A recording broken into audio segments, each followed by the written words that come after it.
Have you ever wondered why the federal government keeps raising the contribution limits on your qualified plans, such as the 401k or the IRA, but not on the Roth IRA?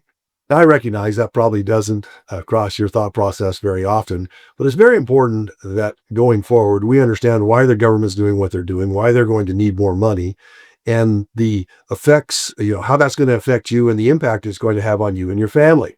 I'm Scott Christensen, financial advisor and money coach, and today we're going to talk about what you can do to plan for the future so that you can offset what the government is trying to do.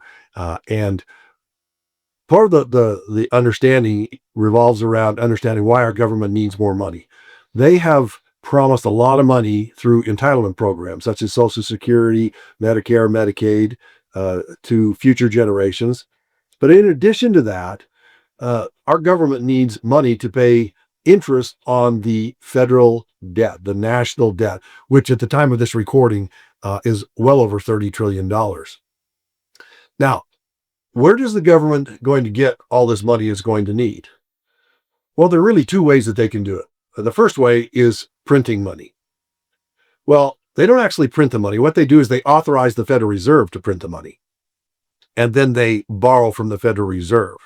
Now, it's important that people understand that the Federal Reserve is not a government entity. It's actually a private bank. And so when our government authorizes them to print money, they have to borrow that money from the Federal Reserve and pay it back with interest. Okay.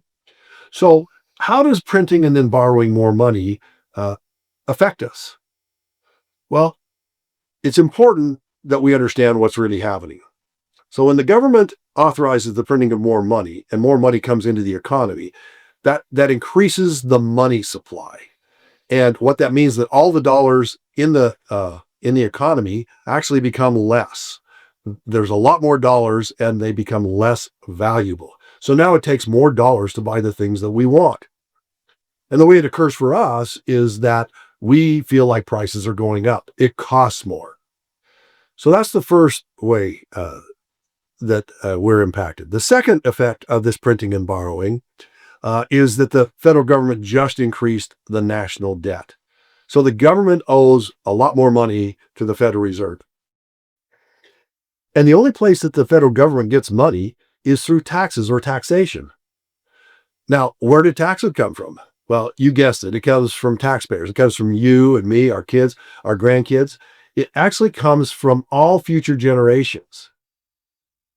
So sources of taxes, where's that money coming from? Well, first let me ask you, do you think taxes in the future are going to be higher or lower?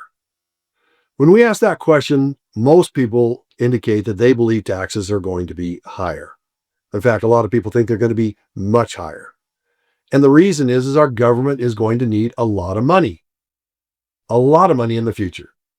So the second way that our government gets money, besides borrowing it, is through taxation. And because the government gets money through taxation, they're going to need a large pool of money to tax.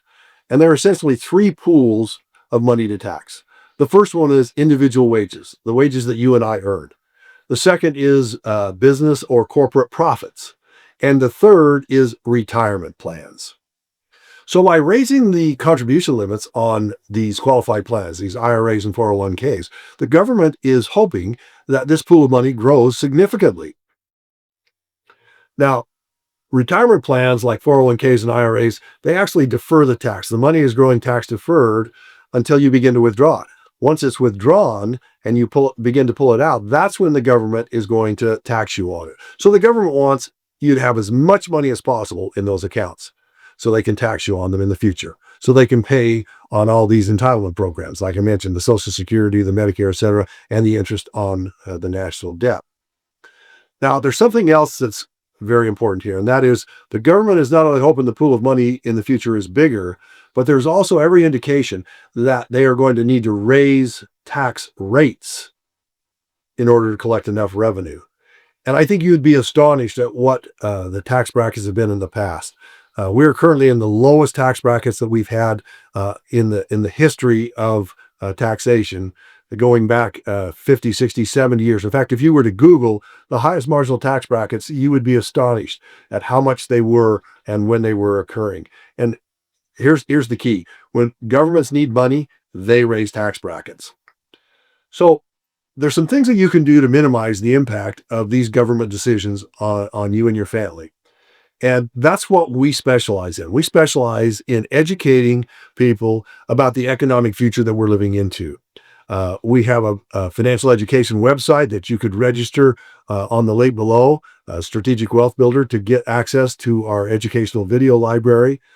But there's something else that we encourage, and that is we offer a free 30-minute, no obligation, no cost consultation for you to get a better understanding of what you can do to offset these future taxes and mitigate some of the impact of inflation. So even if you're just a little bit concerned about your financial future, you really need to get educated on about how to build and protect your wealth and your retirement plans. And so we really do encourage you to register for our financial education library. And more importantly, we encourage you to schedule your free, no obligation, 30-minute consultation where we can help you and consult with you to help you understand how to implement tax saving and wealth building strategies that will increase your financial certainty. And we really look forward to talking with you in the future and hope that you'll take advantage of this offer.